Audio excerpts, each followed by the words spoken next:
Guys, Nicov desperately needs wins. Right now in Group A, we're looking at the final round for ACCM, who's currently number 1. Holy gold, by the way.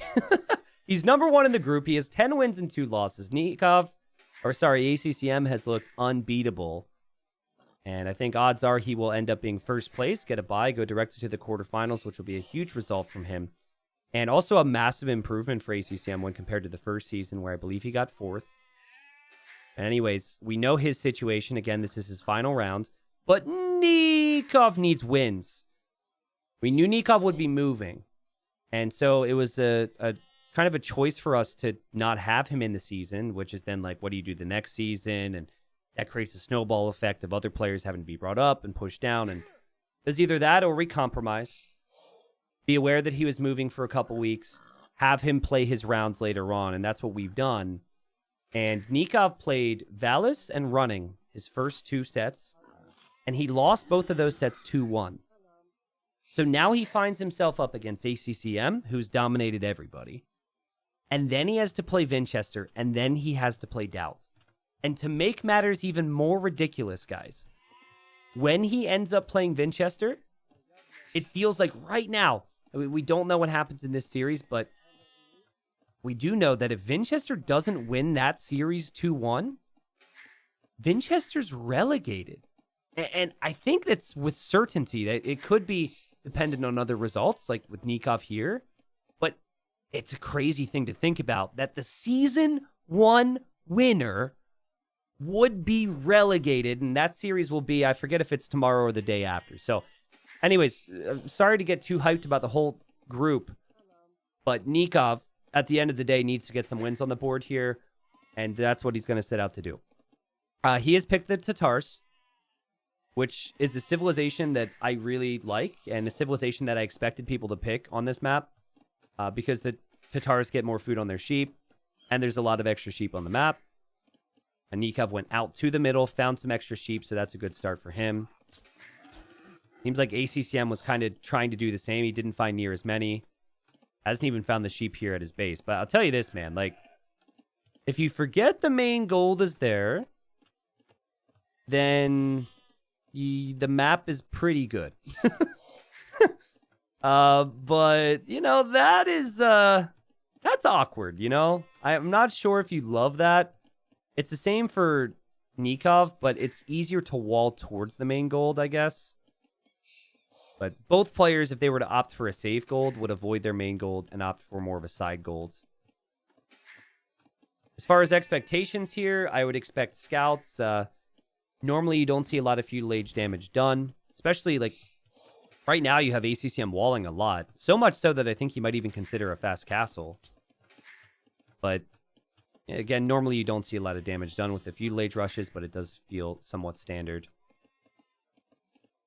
And yeah, that's a great point. You know, having the ice actually helps you, and that your opponent can't really build any buildings here. They can't really castle drop it, siege push those golds. But yeah, ACCM Palisade walling already before 20 population. He's going to just full wall this. And this is without pushing any deer or anything, which is a little weird. You would think at the very least, if you're going to try a full wall fast castle, that you would push in some deer here. Nicov doing what everyone else has done, just collecting sheep, pushing in deer, and there he heads to feudal age. So I have to imagine this might be for some scout control from him, and this guy might not need to seed farms for quite some time here with all this food. I think if it's open maps, Hera and Leary have no competition, but with these kind of maps, the top 30 is super open, and even the top 10 can win.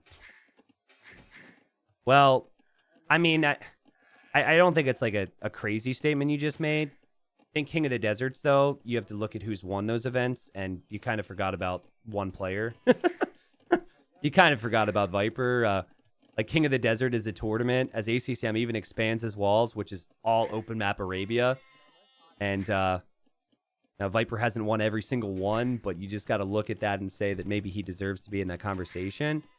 I think you do bring up a point, though, that, like, the more open the map and the more aggressive it can be, it's more execution-based. And the thing that I love about Age of Empires 2, and sometimes we miss out on it, honestly, right? sometimes people don't even like to have it to the same level that I do. But what type of game is Age of Empires 2, guys? It's a strategy game, right? Different civilizations, different strategies, variety in map. That's what gets me excited. And I love to play Arabia. But I prefer to have a mixed map pool because it really stretches the mind and forces players to adapt and prepare different things. And ACCM is a player who has shown such dominance across all settings over the past year, and I'm really excited for this guy. If he wins this series, then he moves on, and he is going to be in a quarterfinal, and probably even the favorite against whoever he faces up against there. So, and yeah, it's a war game. That's true, but like, you know, I like my Arabia games as much as the next guy. It's really fun to play, but I'm not going to sit here and tell you that Arabia has depth of strategy compared to other things, so we'll find out. Viper's not as dominant as he was before. Well, there's a lot more events, right? There's events all the time, as opposed to, like, you know, events happening every so often. And you're spot on. You know, the level has risen. Old age got into the snake. Other people have risen up behind him. So the scene is definitely a lot closer there. We have Nicov going to gold already. Opening with scouts. Interesting. And he's got to be a little frustrated / confused here. ACCM hasn't done anything fancy. He is actually trying to break in here with this scout. Not in love with Nikov's walls, by the way. I think if you open scouts, you just add one scout. And you just patrol here. And then you can just wall in all of this for later. But I guess this could work out as well for him for the time being. No stable for ACCM. Again, a little bit of guessing possibly for Nicov. He saw the barracks. So that would have me thinking there's going to be some army, but then at this point you haven't seen anything. And yeah, it seems like both players are just easing their way towards Castle Age, which happens one way or another on this map in most cases anyways. Vinchester's been a surprise. You think missing the lands has been hard on him? Oh, I can't imagine it's been easy for him, yeah. I mean, consistency has always been a tricky thing for Vinchester as well. But this is the thing about Titans League that I think... Like, I think you've got 3 different types of players playing in Titans League, right? So you've got the players who always try the same amount for every event. They always put the same level of importance if it's, like, sizable prize pool. Their level doesn't really go up. Their level doesn't really go up or down, sorry. So that's like a third. You've got maybe like a third or a fourth who, not really practicing for it, are cool regardless of what happens. They are maybe even treating this as like a practice for a big LAN event. You know, they don't really love it or whatever, you know? And then you've got the third or maybe the fourth who are like, yo, this is for me right now. Like, particularly the players who came up from gold. These guys, I can get these guys. It's play all threes. I just need to never get swept. I can get a win or two here or there, and then take my wins on a series where I need to. And I'm going to surprise people. And those would be like the Drakens, the Runnings, the Valuses. And then I would include ACCM in that almost, except ACCM's almost in that next tier of he's already so freaking good, right? It's been interesting. I'll talk more about it after the event, right? You know, with Vinchester, I don't actually think Vinchester came in with... I don't think Vinchester came in, like, not valuing the event. I don't think Vinchester doesn't care. I think that he just took a while to get going. And he was up against... Him being up against Running at the start was actually the worst thing for him. Because Running was a promoted player who knew every game mattered. And he was going to be... like, he didn't need to warm up, you know? Because he was ready to go. Like, I'll give another example, and then we'll move on to this. If you watch the first series from Veleza, he took a break, a couple weeks away from the game, then he got warmed up, and he's back in business, right? So I think for Vinchester, he just took a bit of time to warm up, and then everyone's been playing really good in the map pool. The Group A has been a really solid group. Again, Vinchester-Nicov is going to be a crazy series. I can't believe the storylines are there for that. And here comes Nicov. So he went for the tiny walls. He'll be in Castle Age faster, only by a couple seconds. And he's going to pressure with Crossbowman here. And ACCM saw it was coming. And it seems to me like he wants to drop a town center, and he is going to drop a town center there. He's got crazy eco here, ACCM, and he's going to go for a Siege Workshop defensively as well. Because he knows Crossbowman pressure is coming, and it's Nicov. Nikov's really good with the pressure. I'm not in love with his economy. I want to check the food collected. So it seems even right now, but I think with the amount of farming eco that ACCM has...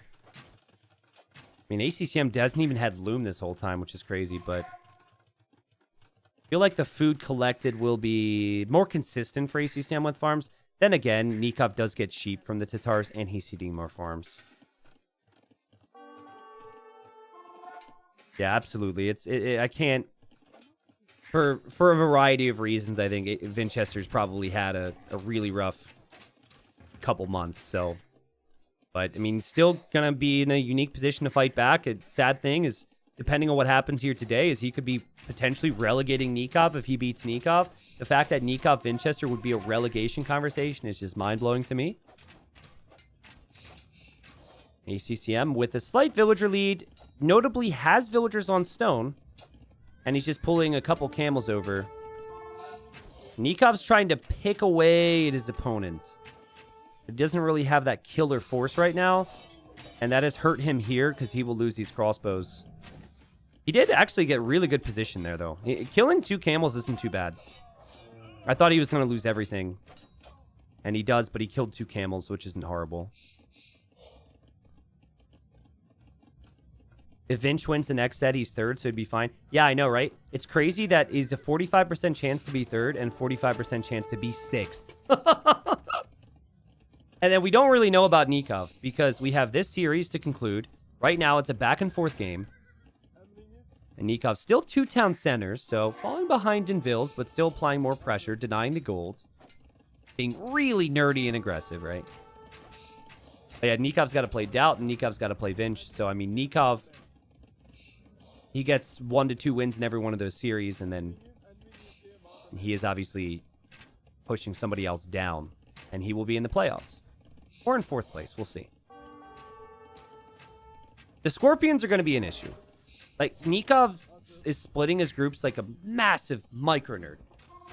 But now there's a couple Scorpions, and you could have like 1 Scorpion here, 1 Scorpion here, and you kind of keep yourself defended. And ACCM has made this look super, super easy. The way he's played this has been so clean. 42 seconds of TC idle time with all these crossbows attacking him. And it almost feels like he's comfortable in this position, and he wants to make a castle here, I think. Nicov adds his 3rd town center. He's now 8 villagers behind. And there is also a question of army composition in the long run for Nicov. Tatars don't get Arbalest. What they do get, though, is they do get heavy cav archer, which can be very strong. And Nikov's like, let me kill a freaking villager, man. Come on. Nice job from Nicov. Comes back again. Let's go, Nicov. Let's go. 2 wins out of 2 rounds. Best players to play yet in the group and showing up. Just passing there. Oh, and this is important. If he can get the Siege Workshop up, oh, this changes the game. Because you need to have, and he's microing here. Oh, so good. He's so fast. But this punishes the Scorpion play. Going for Knights is awkward. Nicov split microing, splitting, beautiful. Scorpion doesn't get any damage. Also over here on the wood line, finally killed a villager. Back on the wood line here, could kill more villagers. Bam, bam, bam. Hello? Bam, 5 villagers killed. But yeah, if you go in with Knights, it gets converted, but you mix in Siege, and they have to come to your Siege. They have to dive in close, and their camels don't really do too well if there's crossbowmen there. Scorpions can't do that either. Nicov has always been the type of player to have this type of crazy micro. The problem with like Nicov, and even occasionally Leary, which someone just used as an example in the chat, is if it doesn't work, that your eco is just not going to be set up behind it as well. And ACCM's building up towards a castle. He doesn't know the siege workshop's there. He doesn't know the siege workshop's there. Oh my god. Oh my god. Shh. Nicov? Hello? Nicov says surprise. It's not supplies. It's surprise. Let's go. What a statement from Nicov. Oh, that was beautiful. That was just beautiful. And now ACCM's like, crap, where do I make my castle? Nice 1-for-1 there. Mangonel will stay alive. And there's a panic castle now from ACCM. Nicov still needs to keep pressuring here. The monks for ACCM go down. This castle can't be fully built. If Nicov advances forward, he denies his castle. Does he know that? Does he believe in it?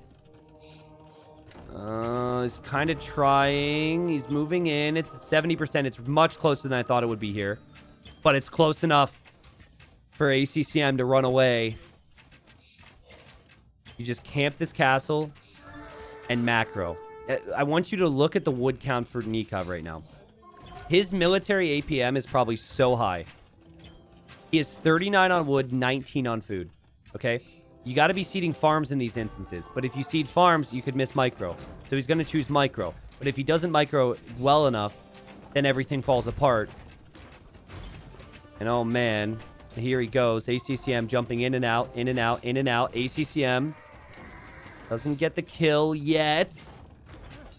He does get it, and he will complete the castle. And ACCM holds somehow. And now ACCM can make the Gulam. Gulam very good against archers. And Nikov's got to be so worried now. Now we're going to see Nicov farm like a madman. Now he's going to try and catch up. And honestly, I think you'd be happy with how this game has gone if you're Nicov. You obviously have the worry that you're up against the Hindustanis, but at least you know he's going to go Gulams. And I think that as long as you get a castle in front of your resources here and maybe play into Cav Archers and Keshiks, I think you'll be okay. Also, kind of a classic Nicov game. He doesn't have Castle Age Wood upgrade. He doesn't have Horse Collar yet. But look at how his farm counts shot up. Isn't that insane? I try and explain that to you guys because it's very easy for people to be like, what is he doing? What was he looking at? Oh my god, he lost his army. Like, it's so easy. I see comments and, you know, not really in my chats and not my viewers. But, you know, like people, it's lost on people sometimes, especially if they don't play the game or play at a high level. They just don't know why that thing happened. I need to explain what they're doing otherwise, right? And so that Nicov was microing, now he's macroing, and he doesn't have near as much focus on the attack now. Which makes sense. Again, castle at home feels like the next move, right? Castle at home, you got to do it soon. There it is. We are going to see this game go to Imp, guys. And ACCM, even though he's lost villagers, he's still barely behind. He drops the town center here on that gold. He has 2 relics. There's a 3rd relic actually very close by. He just hasn't scouted it. There's a 4th relic here as well. So, I mean, that's all great late game stuff for him. And yeah, Keshik's a pretty strong unit. But I think what else is strong is Nicov just sits in this choke point against the Gulams. What else is strong is the camel on the flip side. The castle's going to go up here. Nicov will actually be pretty happy to kill a couple Gulams here. And now ACCM is going to have to consider, do I want to continue to create Gulams? Do I want to go camels? I think Gulam makes sense. And if you can afford it, I think I would try a combination of Gulams and camels. I would absolutely make Keshik instead of Cavalier, though, if I'm Nicov. Also, what in the world's happening over here? Most random Mangonel ever. I guess that's why Nikov's adding a knight right now. That makes sense. I was like, not sure about knights, but yeah, he just wants to kill that. Makes sense. Nicov might need to consider, like, walling, too. Like, house walling this way. I like how ACCM is building up towards the late game. Like, this type of castle is just an extreme late game castle. The next castle should come here. Or if you see this gold even here. But sometimes that's where your 4th one comes. Like, 3rd one here, 4th one here. Nicov would want to have... Yeah, like, this is good. Castle there. Castle here.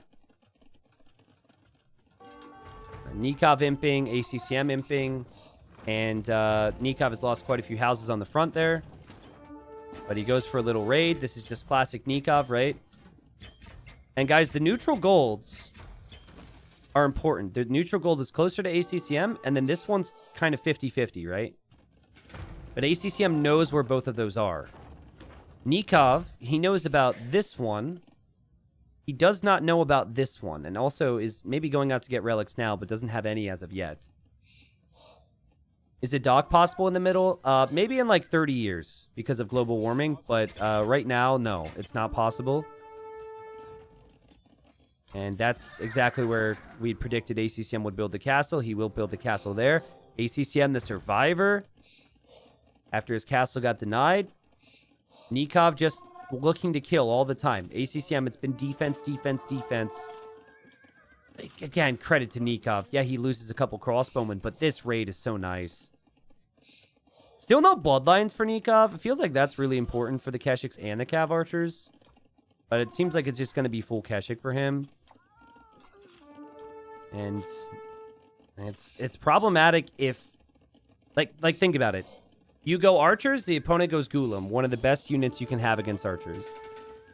You go Cavalry to counter the Ghoulam, and then they go Imperial Camel, which is one of the best units against stable units. Hindustanis are stacked with options.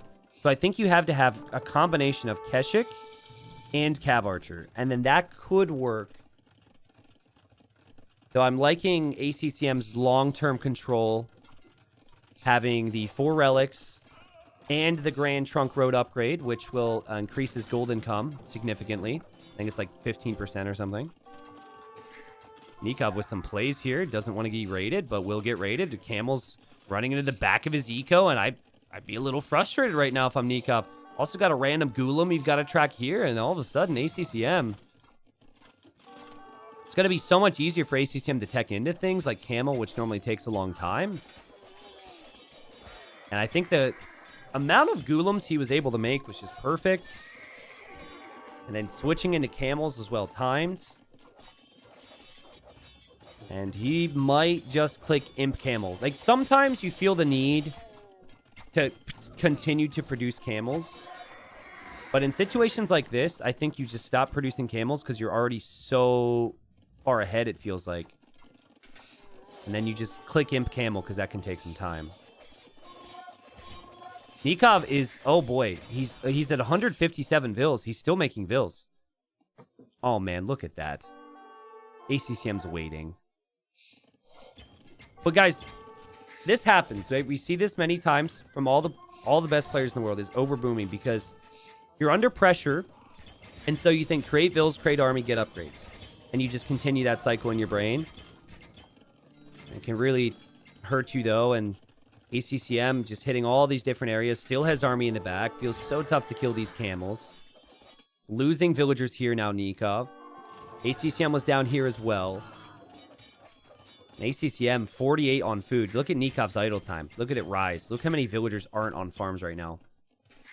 Falling apart. Even a crossbow's inside that TC. Just like crazy. Look at these techs for ACCM, man. Not going for Imp Camel, interestingly enough. And it's TC'd on this gold. Keeping an eye on this stone. I'm surprised we haven't seen Imp Camel, honestly. He has instead opted for Skirm, which obviously does make sense against Cav Archers. The Tar Cav Archers, though, are very, very tanky once all their upgrades end up flying in. Also, I would love to see Flaming Camels. I don't think we'll see it because the upgrade that unlocks Flaming Camels is just too expensive for people to get in most cases. But honestly, on paper, Flaming Camels are actually a unit you should be considering here as the Tatars. The Camel is a really tough unit for you to kill, but Flaming Camels are like demo camels, right? And they can bust those things open. And you don't need to make that many of them. Just like 1 or 2 every single engagement you take could be really strong. And yeah, there is Imp Camel. ACCM's also going to have 4 Trebs on the right. The perfect number, not trickling. Nice job from Nicov here, though. He was able to kill Vils. Also getting the stone. And now sees he needs to respond here. He's got 36 heavy cav archers. Still not quite fully upgraded. He's a long way away from that. And he is also making light cav because he's trying to find an answer to the skirmishers. Meanwhile, Imperial Age Camel is 40 seconds away for ACCM. And look what heavy camels do to these things. Imp Camel's a whole complete different story. The composition Tatars normally want is here. Light Cav line and Cav Archers. But against Imp Camel and Skirmishers, is that going to be enough? Feels like those Light Cav, even if they were Hussar, still going to die to those Imp Camels. But then again, like, the Imp Camels have to be on the front, right? So they have to be on the front, which should allow the Cav Archers an opportunity to get kills. It's tricky. It's relatively close with population, right? It's just ACCM has more army. He's also raiding on the left corner, but I won't show you right now. And he's got the 4 trebs. And even if the fight's 50-50, he's pushing back Nicov ever so slowly. Quick glimpse over here was just a Golem. Nicov did react there. Nicov also raiding with some light cav here. That's some good damage. But he still can't stop the Imp Camel Skirm combination. I think even if Nicov ends up stabilizing here, not having these castles, that can really hurt you in the late game when it's going to turn into Hussar raiding. Just 23 Cav Archers for Nicov. He's trying desperately to get his numbers up. And ACCM did put out the fire in his base pretty quickly. And ACCM's got 32 on gold. He also brings in gold faster than other civs can because of the Grand Trunk Road upgrade. And then also, he's got 4 relics. He can continue to make Imp Camels, and that's a problem for Nicov. Nikov's got to be like, oh, what do I do? What do I do against this Civ, man? I've killed so much. I did so much damage early, and it's true, he did. But ACCM, even though he lost 10 to 12 villagers, he had a great game plan in this game. He understands that Ghost Lake tends to go late. I do think the Hindustanis are a better civilization, but ACCM played it very well, and I think he played towards all the strengths he needed to. For Nicov, you think maybe you could have done more in Feudal Age? Maybe not. Maybe Castle Age? He denied the initial castle, right? Could he have maybe denied this one for longer? It might be more execution-based things. But I just want you to look at the castle's positions. Now, obviously, Nicov lost a couple of them.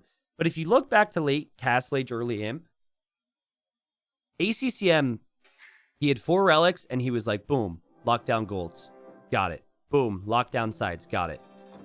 And then he was like, boom, 4 trebs. We're ready. He was just ready, man. He got to a really expensive composition. And the struggles continue here for Nicov as he loses the game. Obviously, everyone else has lost lots of games against ACCM, so still the goal for Nicov is get a win or 2 here. Yeah, that gold collected and that food collected made the difference, right? Total resources, Nicov collected almost just as much, but the additional wood didn't really do a lot for him there, right? And again, I think if you have flaming camels, maybe you can do it, but I think the resources collected was just... It wasn't coming in time for Nicov. He would almost need to be ahead in resources collected to then be able to justify flaming camels, I think, to kind of change the situation there. So, as it stands... again, this is ACCM's final rounds. He is 11-2. And also, in a lot of those wins he had in other sets, there was Arabia, and the dude just couldn't lose with Aztecs. He beat Doubt with Aztecs. He beat Vinchester with Aztecs. He beat Running with Aztecs. I think he did. I think he played Aztecs every Arabia game there was. I just don't remember if there was Arabia in every series. So, yeah, and the way I've described his play is that he is always playing with a crazy purpose. This eagle is never just randomly scouting the map for relics later. No. It's like in your face, where are you exposed, and I'm going to have army following up. And then after that army, there's another army. And then right when you deal with that Feudal Age army, bam, ACCM's in Castle Age, and he's hitting you with the next thing. I go Eagles. You go Knights. I got Monks already. Like, it's just very oppressive. Very smothering how he plays. And Nicov has gone for the Lithuanians. And I love the Lithuanians on Arabia. I think it's a really fun civ to play. And I also love the fact that Nicov has chosen to go to wood so early. which you normally only see on water maps. But I believe he's done this because he knows that Aztecs normally have that head start to the aggression. And so he probably wants to come in to the middle of the map with some militia early on in this game. So yeah, we'll see. As far as the maps go, both players could have some massive problems with their golds. Very exposed over here for ACCM. Very exposed over here for Nicov. If I had to choose a map, I mean, I might choose Nikov's because this gold seems safe. And this gold's like right beneath a hill, and this one's way over yonder, but I really can't tell you. I mean, the maps are balanced in that they're just awkward. So Aztecs have been more historical choice on Arabia, but Lithuanians are definitely up there. I feel like Lithuanians end up being... I don't think they're the best matchup up against the Aztecs. I mean, there's not many civilizations that are. But Lithuanians are really good against good archer civs. And they're actually not a bad shout against good knight civilizations either, right? Having faster skirms against archers is great. But against eagles, you're going to need to go knights. And stable units are obviously great. But will those stable units really offer you that much if there's going to be monks out there as well? Nikov's woodlines are horrible. I mean, this one's tiny, but this woodline's fine. This woodline's fine. I don't think it's any more or less bad than what you're seeing on the other side. Do you remember I said scouting with a purpose? Well, ACCM sees the drush. So he's found the drush. He's just waiting for it. And this could affect your mindset, too, if you're Nicov. You're like, I was going to try and surprise him. Oh, man, I'm struggling here, right? Like, he has been struggling in Titans League so far. And ACCM tracked it some of the way through. And now he's just going to get some walls down. As he could still probably build up towards the same plan. The amount of wood does get awkward here. Sometimes you don't have your barracks on time. And then sometimes getting your mining camp up is complicated. Nicov, he seems to sense that there could be a TC around. Okay. He didn't sense it.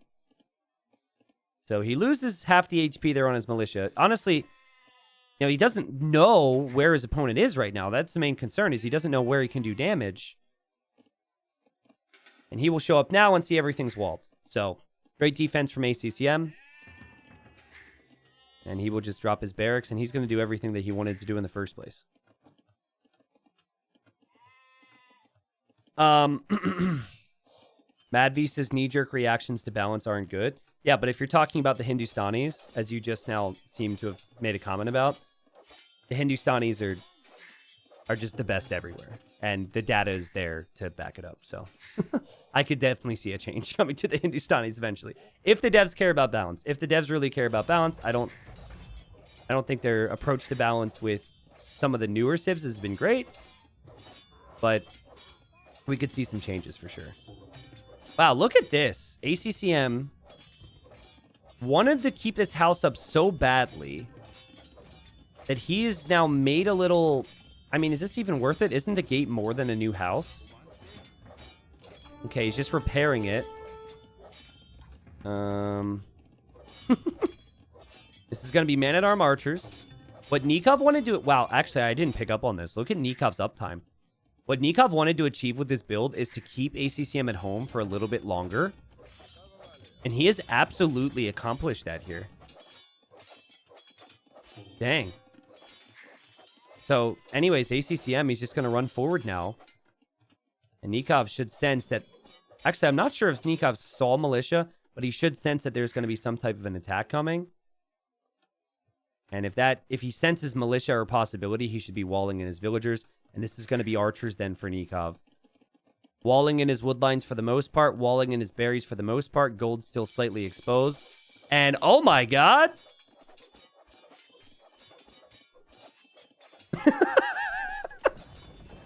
Oh my god.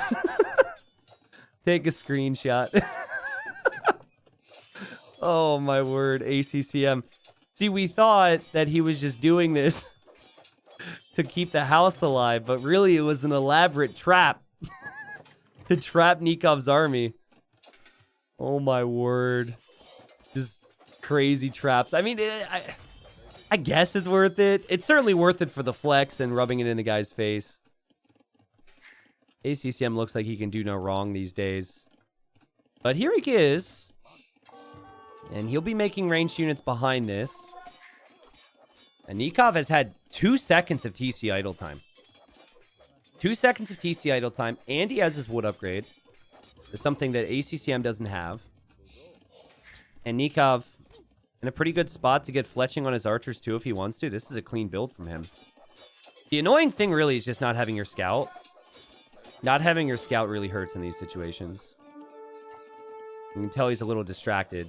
So this is a trick from Nicov. These guys are so good. So I'm going to add this as well, maybe. So now what Nikov's done is he's put his scout on no attack stance patrol. So it will eventually die, but if you just leave an archer there like that, it will dodge as many shots as possible. Just the things that high-level players do just to get time and space and value. That's just great all-around play. Yeah, you're going to kill my scout, but you're not going to kill my scout right away is basically what that means. He should do the same with the militia, too. Obviously, he's got other things to look at. All right. Archer's on the move. Nicov looking to push forward to get some revenge. KD says 3-0, but obviously we know that I think that army got value. The Castle Age is where both of these civilizations really start to look strong, especially once the relics start to come in for either of them. And Nicov did add the blacksmith before. Woo, woo, woo, woo, woo. Wolf going to town. Nicov didn't get fletching. I believe he thinks he has that. Because he's now getting armor. Oh, and he misclicked it, guys. He misclicked it because now he cancels armor. And this is some crazy pressure from ACCM. And this is not what Nicov needs. Oh! Probably could have been okay with fletching. It would have mattered. Would have really come down to the micro. But Nikov's had a good build-up. But really relatable situation for him at the moment. I find myself in these situations far too frequently where you do so much work and then it all falls apart because of the consistency from the opponent. And this is not great for him. He hasn't lost a villager, but you've given Aztecs some control. And ACCM, you might not win the game with this control right now, but it's what he can do in the next stage. It wouldn't surprise me at all if ACCM has a market soon after this. He's going to apply a lot of pressure, and before you know it, there's going to be a market up in his base. And he's going to try and rush to castle. Now, Nicov, if he really was concerned about these villagers, he could just go over here, right? So, like, he's got to micro this, and it's super annoying. But I don't think you should lose villagers here. I think you just need to go to the other gold. Now, obviously, that's a great deal of time where your villagers are walking. But, guys, ACCM has only lost a unit to a wolf. He hasn't lost a single unit in this game. He will probably do so now after I say that. It's inevitable it'll happen, but the guy's playing amazing Age of Empires 2 right now. And again, this is that pressure. It's just non-stop. Great control. Adding eagles, adding skirms, adding archers. So he's producing out of a barracks and a range. And the Lithuanian player's only producing off that one range. So it's really hard to catch up. But, you know, speaking of catching up, we do have the wood upgrade coming in right now. And there you go. Nicov is going to... he's going to go to that gold. This is walled, by the way. It's just not 100%. Nicov says, I feel like I'm playing from your backyard. What's your ping? And ACCM says 230, which is very high, by the way. Yeah, I think South America to Vietnam is like... Those are the times I hear players talk about ping more than anything. So 230 ping's pretty high. I think they'd use maybe like a... I don't know what server they'd use as a neutral server. But we've seen it from Nicov before, right? Like a couple messages here or there. He's a very chatty guy. Sure, a bit of emotion involved right now because he knows he needs wins.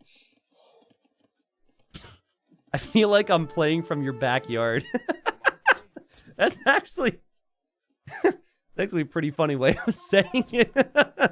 Oh, gotta love Nicov. I think the Castle Age times will actually be fairly close, guys. Man, these guys have really made a lot of army this game. A good job from Nicov to just fall back to the other gold and recover here with the micro. He's been fighting uphill. I mean, he's been fighting from his own backyard in terms of the position. We haven't really been in ACCM space much this game. And there's what we were expecting. ACCM selling a little bit, buying a little bit. He's going to click up. Nicov, no market for him. And he's actually heading to stone now. We're probably realizing that it's going to be tough for him to ever get this hill back, and he might need a castle to make just for defense or maybe for latest later on in this game against Eagle's Flood. How much of a factor is high ping level for players? Is it a minor issue or big handicap? It's a pretty solid factor. It's a big enough factor where these days players would prefer to alternate. So, like, to give you an example, I'm East US, right? So I'm 50 ping to my server, but the best server for an Argentinian is the Brazil server, which is like 160 for me. So it's a difference of 100 ping from server to server. So when I played Argentinian recently, and we'd alternate. So game 1 was his server, game 2 is my server, and then if it went to game 3, we would flip a coin. But there's certain regions where it's like there's not a big middle ground. Like if I play someone from Europe, okay, there's a 30 ping or 40 or 50 ping difference. It doesn't feel significant, but 100 ping difference can definitely play its role. Again, great defense from Nicov. It was 8-0 KD between the players, and now it's 12-12. Really good recovery from him this game. Triple barracks. This is where Eagle Monk gets devastating. Nicov, he knows it, right? He sees the Eagles. And honestly, he might just want to kill the archers with his skirms. He might just want to fall back for a castle. The main thing here, though, Nicov, is you can't be open. You always be full walled against this because you need to be able to get your castle down. And you probably need a market to be able to buy that castle right away. Like, you can't waste that much time. Like, I think if he would have had the market already, he just goes boop, boop, buys the stone, and he's building his castle now. But if there's a hole or something, this could be problematic. And he still isn't going to be... There's still a hole. He still isn't going to be super comfortable with all this. Because the key here is all about numbers, right? The latest is going to be the superior unit. But if ACCM has time to get monks out, or if ACCM has 15 eagles versus 1 or 2 latest, there's a big difference there. Nicov will complete the market. Again, these golds are just so good for him. And now he just buys a stone, drops a castle. Okay. Going to stone was an interesting choice here. And that is not something that ACCM realizes at the moment. The nice thing about having Aztecs, though, is that you're almost always going to be going for the relics anyways. So you're going to have the monastery. Nicov has to be certain, though, that none of these units get in here. Like, this would be really bad if he loses some villagers here. Oh! Nope. All right. Nicov has bad luck with that front of the gold hill. Well, imagine if his castle was there. Imagine if he controlled it. We could be saying the same thing about ACCM if he had lost control of this area, right? Oh, God. Oh, man. The Eagles are actually through. ACCM might dive through. Honestly, he might just run right past the castle. Oh, yeah. That's a great decision from him. Oh, man. And now Nikov's got to put out all these fires. Oh, man. He just needed to keep the Eagles out. So now you've got to use that APM. And there he goes. Now, the latest is a good unit here. But again, it's numbers, right? Numbers matter the most. Great job, ACCM. Avoids the castle fire. Keeps this open.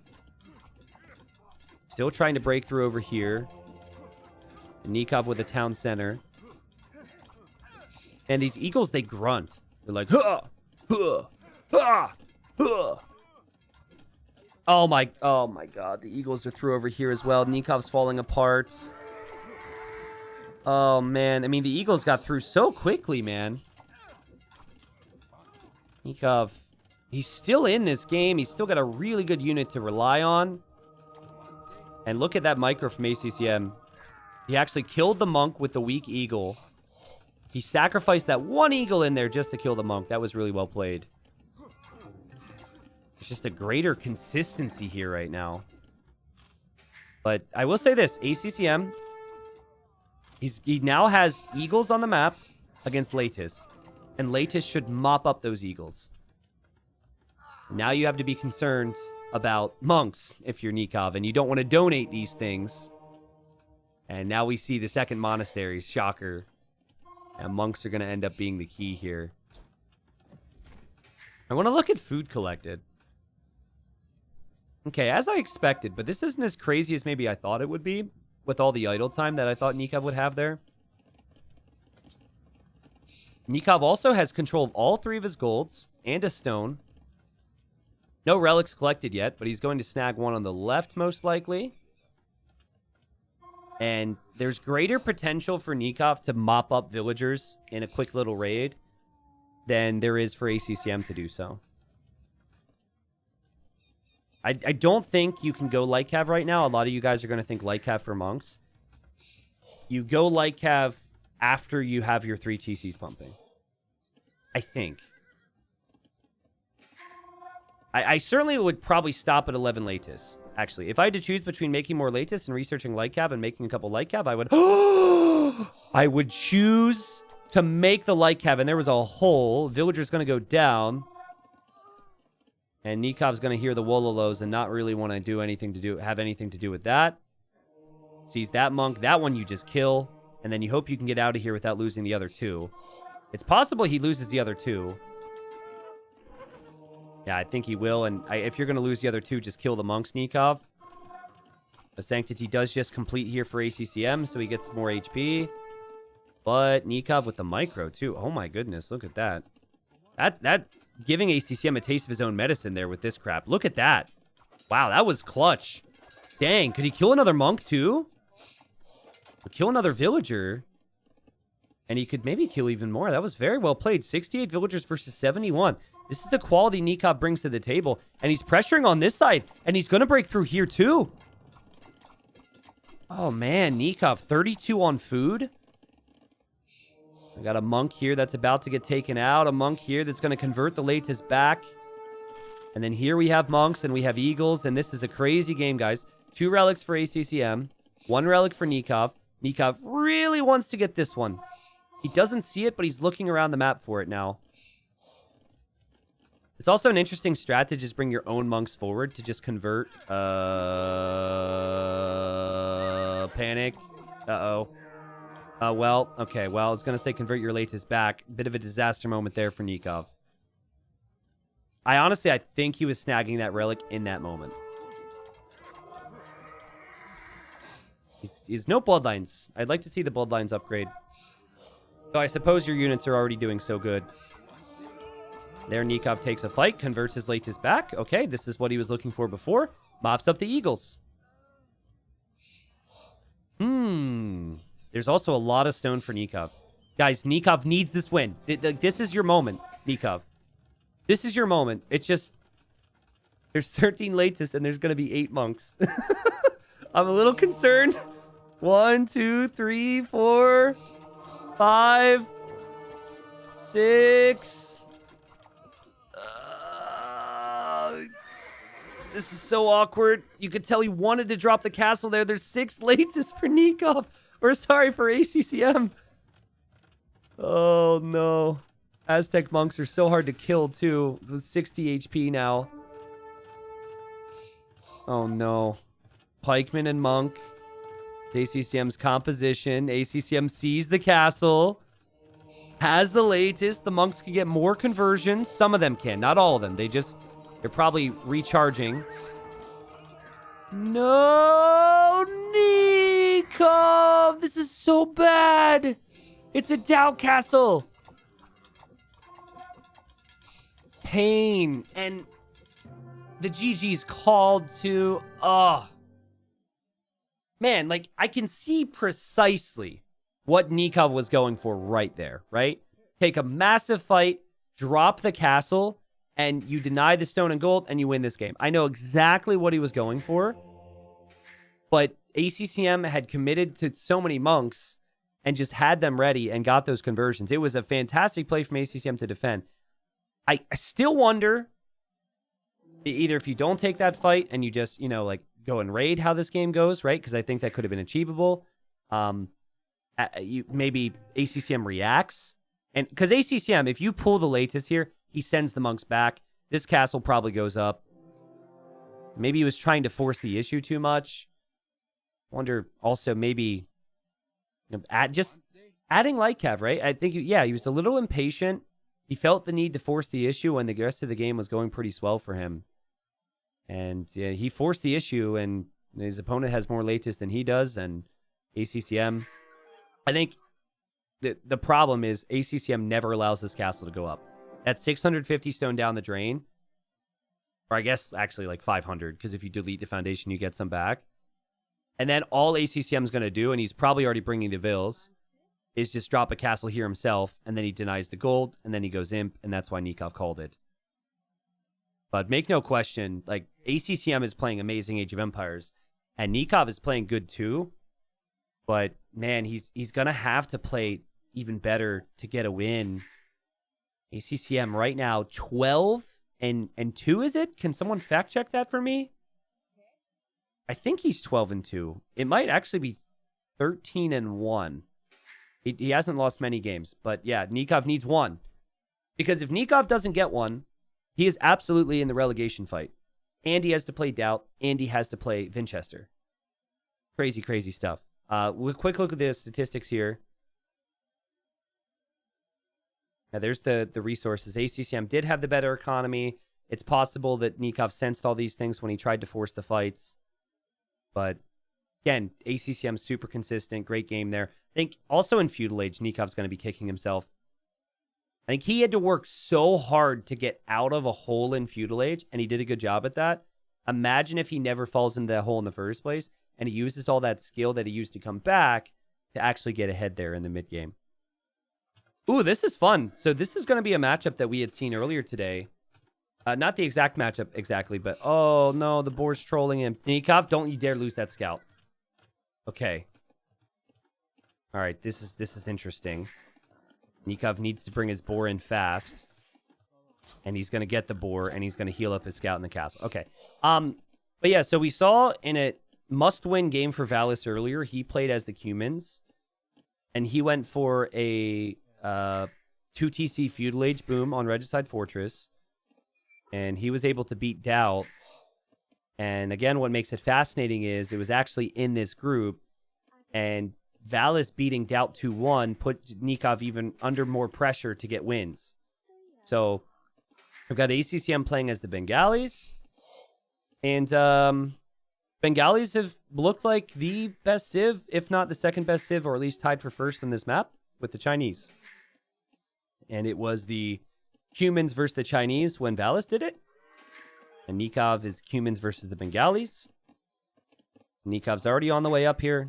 He's bringing in all his food, and the goal will be 2TC boom. Matt says, I don't know if Nicov has the mental strength to win this game. Feels like the pressure's getting to him. The pressure's definitely there. I also think it's a very stressful time for him because, imagine trying to find a place, moving, blah, blah, blah.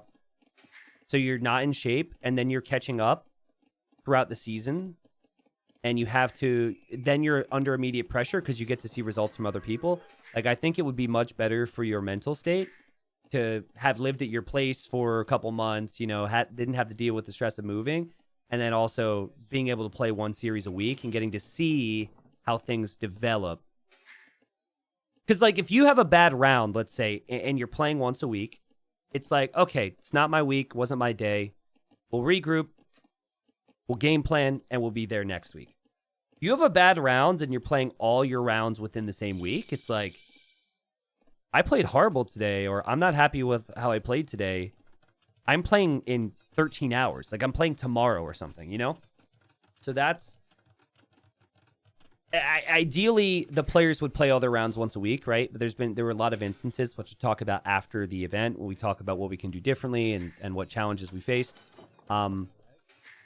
There's a lot of instances where that just wasn't achievable for players, and so we compromised as much as we could because they've got a lot of things going on in their lives, whether it be school, family, work. But yeah, so in terms of the mindset, that's a fair point. It could be that Nicov is under even more pressure now because he knows he needs wins, and ACCM has just looked so strong and so consistent.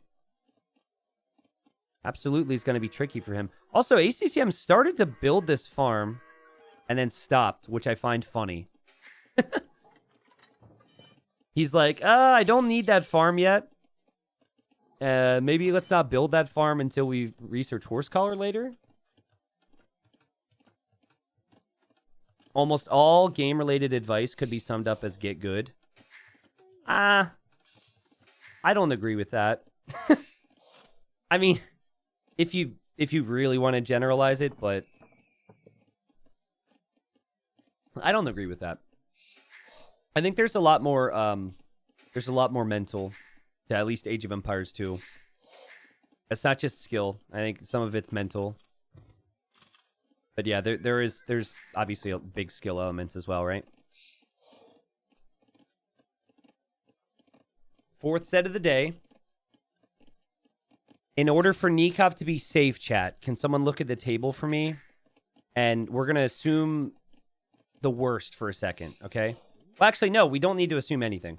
Nicov has this game, and then he has 2 more rounds that will happen after this. So he has a potential of 7 wins right now.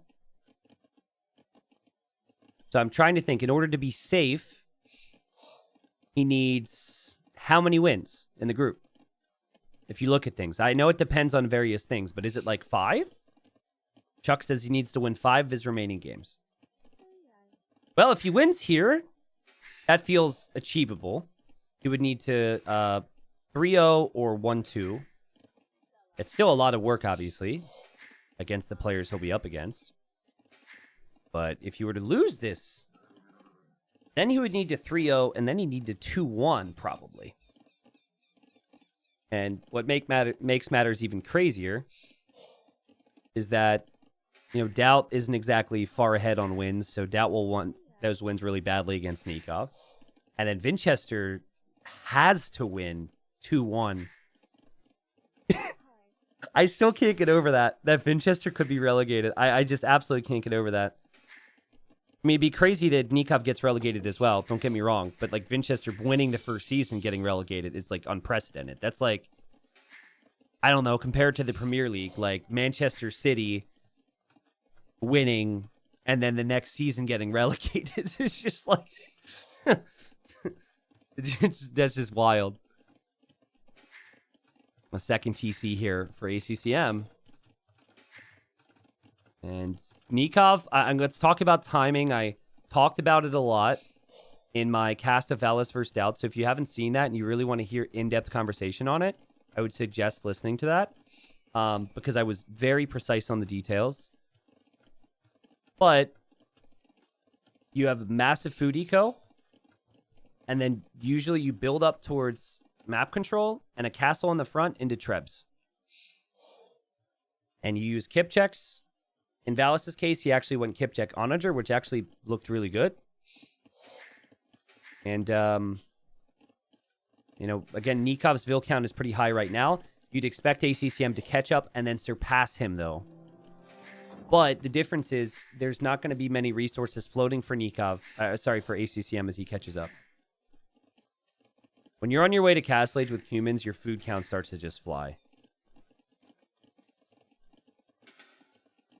There are no precedents in this event. It's only been finished once. Yeah, there's not as many precedents, right? But so far, Season 2 has surpassed my expectations in terms of the surprises that could happen. Because Season 1, it got the whole thing started. But we knew it was going to take a season or two to really get a feel for how it all works with the going up, going down. I was concerned that, and it's not a bad thing necessarily, right? But I was thinking that players who got promoted from golds, majority of them would just get relegated again, right? I was like, well, okay. I mean, I didn't actually have that tone, but realistically, I was thinking running and Valis and Draken. I was just thinking this competition's too high. And these players are really going to struggle to stay up, so they're just going to get pushed down. But instead, in some of these cases, it's a conversation of like, this really established player is actually really struggling, and they could be pushed out by a player who got promoted. Is Season 3 confirmed yet? Yeah, kind of. Nothing's public. I haven't officially announced anything, but obviously I really would like to make it happen. There are some things that I need to see happen, I think, for us to continue on, but I think, you know, sponsorship will be there, and I think we could make it happen. Okay, so Nicov, by the way, he's not actually going for what I expected here, which would be the Kipcheck map control. He's actually going for 3 TCs. And he just chose to TC out here instead of TCing over here, which feels very safe. And, oh man, it's just like, these are basic things, right? He is fighting for map control with Lightcav, so he's got Lightcav patrolling on the monks. But it feels like when you're down 2-0, avoidable damage is what you think of. It's just like, this is Regicide Fortress. You shouldn't leave yourself exposed necessarily. We give massive credit to ACCM for taking the map control. But Nikov's got to be a bit frustrated with himself there. ACCM found it easily to come back in the Vil count. And you know, if you're going to try and go 3 TCs... Oh my god, now the monk goes down as well. Oh, total disaster for Nicov. And dude, ACCM, he's not gonna let up here. He's been consistent the entire group. This guy's looking like he's gonna be 13-2 in his group, destroying everybody. You just can't give this guy opportunities like this. This has just been the dream. The only thing that could be awkward for ACCM, obviously, is he doesn't know the other Lightcav are out here. He also did get really badly housed a second ago. Like, actually, not really bad. Like, really bad. He's just now making the houses. None of his TCs, castle, anything was producing there. A couple camels are created now. Not your normal game, but you need a counter, so you make the camels. I like how ACCM also, I'll point it out in case you didn't realize, he switched the unit to melee mode. So this unit, you can actually tell in Capture Age when it's split up because Capture Age differentiates it. But yeah, he went to melee mode, which has 10 attack, and then you have range mode as well. And apparently these things are really good in melee mode against camels. Yeah. I mean, I'm not saying you should make them against camels necessarily, but maybe you shouldn't make camels against Ratha. Nika finally completes the TC. Well, I mean, if I see this, if I'm ACCM, I continue to control the map. He also brought Spearman over here and killed Nikov's Lightcav. I would just drop my castle here, right? Both players have golds here. Both players should be building up towards a castle drop here.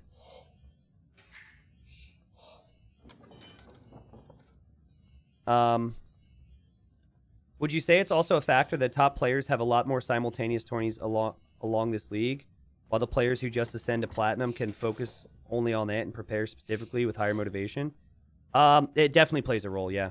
I'm personally disappointed, like, you know, to go to Microsoft for support and then have, with the amount of effort I put into covering it and making the event happen, I can't control if people want to do other things. Obviously, if you're a player, you want to take all the opportunities you can get. You want to create content, go and create content. It's been disappointing to me that there have been as many other things going on, right? Because that is a conversation that I wouldn't have expected coming into Season 2. Season 1, we knew that it was conflicting with another event, and we split up the days. So we did, like, weekdays and no weekends, for example. So that is a factor for sure. That could be considered here. Here's another Spearman. But I think it's there's just so many different things. Consistency's hard in Age of Empires 2 in general. And ACCM, again, has just been so consistent. Let's see. He doesn't have Bodkin arrow or anything for these Ratha, but I think I would just use range mode more than anything now. Nicov definitely wants a castle. There's Bodkin. There's a lot of HP on the field right now. Also, Spearman protecting that relic. I wonder if ACCM had lost a monk and I missed it on the right side, or if he just expected there to be light cav, because he went over there with the Spearman really early. Okay. Also, Chet, these guys are like 25 or 2600 on ladder, if you're curious of what their elo would come out to be. Whoa, ACCM trying to deny this. Dang. Very aggressive there. I felt like it was so close. Nicov, that's your MTC? Okay, I mean, you got the castle up, I guess. I swear to God, if he loses that TC. Please don't lose that TC, Nicov. So the counter, or like the easy counter to the Ratha anyways, is the is Elite Skirm. Which is actually kind of interesting because Elite Skirmishers are quite poor for the humans. They don't get Bracer, which is kind of a painful thing to lack. So you're probably not going to try and open skirms. From what you can see, and nice raid there from Nicov. From what you can see from ACCM's perspective, as he lost a villager to a wolf! Or no, I think the knight did that, actually. Let's see. Yeah, killed 2 villagers. Probably killed 1 here. And then he just killed 1 there. But ACCM clearly sees that Nikov's going to open stable units because Nicov continues to mass here. Nicov unable to really take a fight against ranged units on this side. So he's going to try and use the flanks. Yeah, it is true that you do get the final armor on skirms. And that can be sometimes more valuable than Bracer. So, but when you think opening off of 100 villagers, you don't get really excited about a skirm opening. There's not a big effect there. I still can't believe that's the Imp TC. It's going to work out for Nicov. If it wasn't underneath a castle, he probably wouldn't have done that. It's probably more beneficial for him to produce from the back TCs anyways, because that's less exposed. Nicov is just destroying ACCM's houses right now. Oh my god. Where's that king going? Where's that king going? Oh my god. Wait a second. Excuse me, guys. Okay. So, I want to show you something. And, you know, someone in chat earlier said they didn't like it when players put their kings in castles. And I was going to say something about it, and I never did. ACCM, he has his king inside of the tower. Because he knows that it's going to be a crazy game, and you're going to be using the castle, and you don't want to accidentally do this. That king is on the front. Wait, where did it go now? Wait, where is it? Oh my god, it's on the gold. Oh my god, it's standing there on the gold. Oh my, it blends in. He'll never notice. He'll never notice.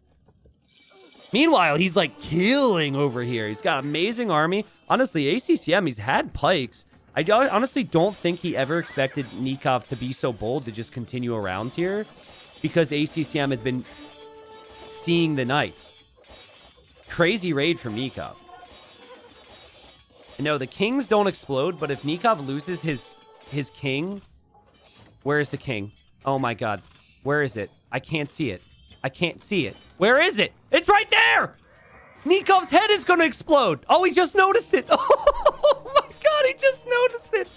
He noticed it! Oh, thank god! Oh, I can't believe it! My heart rate. Okay, well, it's a Trebor in the middle. The Cav here, they are going to have to run. But it's still not looking good for Nicov. He's still behind in villagers. The army composition's strong. Nikov's going to flee with the king now. So he's noticed, thankfully. He was probably looking there like, what? Because he had no idea that thing was there until that moment. So, you know, I guess crisis averted for Nicov. And ACCM probably didn't see it either. ACCM stonewalling the sides, and remember, he tried to house wall before. They got taken out, so he's stonewalling there now. And Nikov's going to get through here as well. So this is good work from Nicov to raid the sides. I am concerned, though. What does he do against help?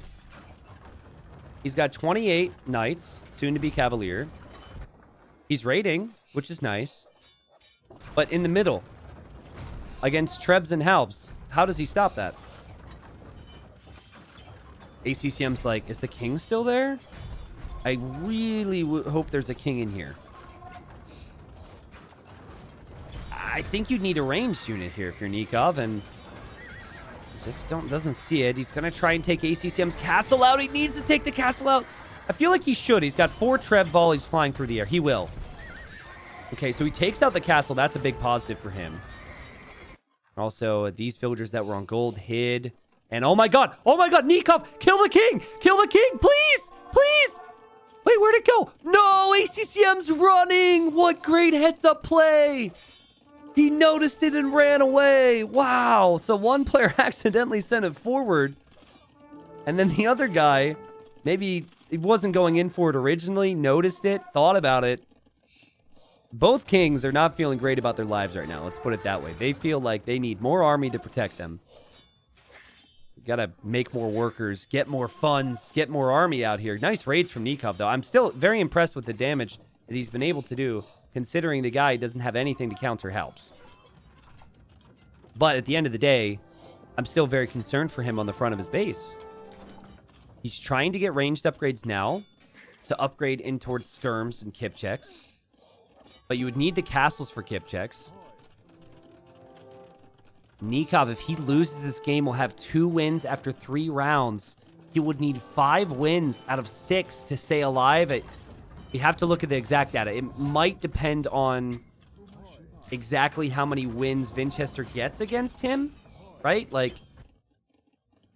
I'm saying is a 3-0 against Winchester and a 2-1 versus Doubt would be better for him than a 2-1 versus Winchester and a 3-0 versus Doubt. But, and I hope people aren't getting tired of me bringing up the groups, but that is at the end of the day what the whole situation is here, right? Nicov is a player who, I think it was in the playoffs last time. Top 3 for playoffs, 4th place stays alive, 5th and 6th place gets sent down to gold. And, well, the king, where is it? The king is in the TC now. I don't know if the king is going to really matter in this game. This castle is going to fall for Nicov. There's just Halbs and Monks and Rathas on the front. And I like the composition from ACCM a whole lot better than Nikov's. I like humans on this map, but I think the 3rd TC, it takes it to a more standard type of game. And look at these Halbs just file in one after the other. Hold the door open, boys. Yeah, and I think you need a faster imp timing here, and I think you need to really pressure with Trebs in this matchup. Also, talk about how solid ACCM is playing. He doesn't play any games, man. Full stone walls, crop rotation in case the game goes on forever. He gets every upgrade. He thinks about every little detail. And has played with such consistency here in Titans League. And Treb's going down. Relics for Nicov are on the front. Nikov's probably just... I've been there, you know, just like staring at this. Just like, oh, man. I don't want to resign right now because I got a good pop, but I think I'm dead. And he'll know he really needed victories here. You feel the pressure on yourself, too. Like, man, I should have done this in game 1. Game 2, right? The castle. It's like, it all comes back to haunt you right now in these moments. And I don't think this ends with the king snipe. I know we look at the Bengalis and say they have kind of questionable army comps. I think humans might even have more questionable army in a standard boom up to imp game. Bengalis have elephant archers. They have their elite Ratha. They've got Halbs. They've got full upgrades on skirms. Like, their trash is better. Their siege is still really strong. And now they're elite Ratha. Elite Ratha do die to skirmishers, as do Hal, but again, no bracer. Chemistry's just now coming in. These things are super weak. Hey, Elephant, do you think ACCM's going to win this game? I agree with you. Thank you, Elephant. Got 18 skirms, 12 Cavalier. And the Ratha Halb combination is going to continue here. I don't see how you really, like, bring it back either, right? These villagers are angry. So they're going to fight this all back. But I like... Okay, so you clear this up, then what? First off, ACCM should be taking out the monastery and stealing the relics. But you got to push back all these castles. How do you do that? You just... I don't think you do. I think you just tread water until you eventually drown. Yeah, that elephant's pretty cool. I thought I might bring that elephant as a co-caster for the next series. Nikov's pop is still high. He's making more stables, trying to spam Lycav. He's a guy who's just falling apart here. And he is dying a slow and gruesome death. I think we might see Elite Battle Elephant from ACCM. He plays so safe that he might not want to do that. I think he's just... I guess he's just going to opt for Lycav because there's so many skirms out. And to be honest, the Ratha haven't been that impressive. When there's skirms, Ratha do struggle, but... And Lycav, obviously, a good option to go to here. Yeah, the elephant continues to work his way around the walls. And there's the staples for ACCM, yeah. So it's going to be Lycav play. And Nicov went for the right unit in skirms, right? Cumin skirmishers taking out Elite Ratha. If there's skirms on the field, Ratha doesn't look very strong at all. But Nikov's going to lose his castle. Oh, he might actually lose the king. He might actually lose the king. Where's the TC gather point? Ooh. We saw a king die earlier today. We've seen a lot of kings go down. Oh, ACCM, find it? Ah, Nicov. Come on, man. Think of the viewers. Think of the viewers. I think ACCM was going to get it. But yeah, Nicov, he calls the GG. ACCM 3-0s Nicov, just like he 3-0'd many other people. And for that, for this group, that is it for ACCM. He has a date in the quarterfinals against the winner of a second and third place player from other groups. But I'm excited to see more of ACCM. Really excited to see his shape. I think the stakes are only going to be higher, and he's only going to play better and be more prepared and ready to go. He is super motivated to win an S-tier tournament. 13-2 for ACCM. As for Nicov, it's rough, right? We already knew it was going to be rough when we saw him lose 2-1 to Valis and then 2-1 to Running, the weakest players in the group, at least on paper, at least like based on reputation. Now he's come in here, and any confidence that he had left just got pushed right out of his system, right? That's the way I would feel. Like, how are you supposed to feel after this? You're not going to feel great. And now we're going to have a crazy, like, relegation situation for Nicov where he has to beat Doubt and he has to beat Vinch, I believe. We'll look at the data now and just talk through it. But he has to beat both of those players. And to make it even crazier is that if he beats Vinchester, I think Vinchester's relegated too. I think Vinchester's relegated as well. Okay, there's the resources. I can't believe I said those words. ACCM, great game. Again, I think the approach is just wrong from Nicov. If you watch Valis versus Doubt, you'll know that like this TC, I don't think this added anything. And the position of it was really bad too. But I think you take map control with kip checks and then try a faster imp with humans. I think he maybe was just a little uncomfortable with picking humans. And also maybe he didn't feel like it works against Bengalis. We had only seen it against Chinese. And it's very possible that the Ratha would have held the map control from the kip checks because the Ratha's got a lot more stats than the kip check. But okay, let's pull up the data. Thank you everyone for being interested in this. This is kind of the whole point of the whole thing. And as much as watching a final and, you know, the standard build up towards the champion is great, this stuff's exciting too. I'll just update the scoreboard. And I'm hoping that when we look at this, we're going to see a little pop-up at the top right that says, this has been updated. But that really depends if people on Liquipedia are updating it. I'm waiting for it. Wait for it. Ready? And now. Okay. I'll try it one more time. And Liquipedia now. Nothing. Okay, it's fine. So I'm going to do a refresh just in case. We can imagine it. Okay, so Nicov has 2 wins. That's all we need to say with 2 more rounds to go. Remember, Valis is finished. Running is finished. They're both at 6. Okay. Let me think. Okay, so if Nicov ends up getting 4 wins from the final 2 rounds, he will be 2-3 with sets, which is the first tiebreaker. And he loses the tiebreaker to running.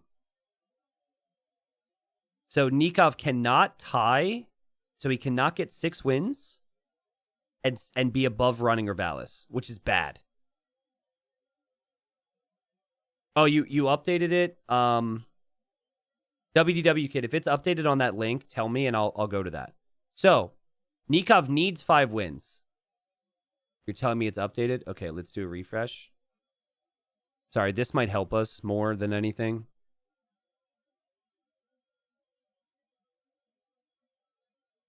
All right. Whoa, there's a lot of data here. Still says Nicov is 2-4, so that's not updated. All right, I'm confusing myself. I was completely fine with what I was looking at before. Look down.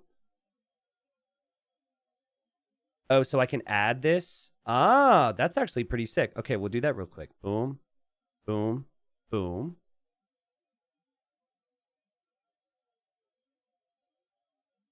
And then I refresh? Do I press enter? Oh, whoa. Whoa! Okay, here we go. This is what we wanted. All right, so. Yeah, Nicov has to get... What we did establish looking at it, though, is that Nicov has to get 5 wins. So he has to get to 7. Oh, and what's interesting is, if he were to do that, he would actually surpass Doubt, possibly, right? Yeah. Possibly. It would depend on if he, like, 3-0'd Doubt or not, because he's playing Doubt. Dang, man. And Wikipedia just updated. But yeah, here are the odds. So Valis is 40% for 3rd, 60% for 4th. So Valis has officially survived. Running might be relegated depending on the results that happen. And then the craziest one still for me is Vinchester, 50% odds for 3rd. And then if it's not 3rd, it's most likely relegation. What? But yeah, if I had to put money on something right now, if I had to put my money where my mouth is, based on the performances, I would say Vinchester beats Nicov to at least 2-1, which is, I believe, what he needs, and survives. And then Nicov and Running get relegated. That's kind of what I'm thinking right now. But that's just based on the performances, right? Just crazy. That's just insane to me. I think we all need to say... Sick job from Valis, though. We'll talk more about it once things are defined. But the fact that Valis went from bottom of the group to getting some crazy wins in his last 2 rounds to save himself is epic. And it makes that win he had against Running all the more important because they had, well, not actually just that. The fact that he won 3 sets, all the more important. Yeah, Group A's just been insane.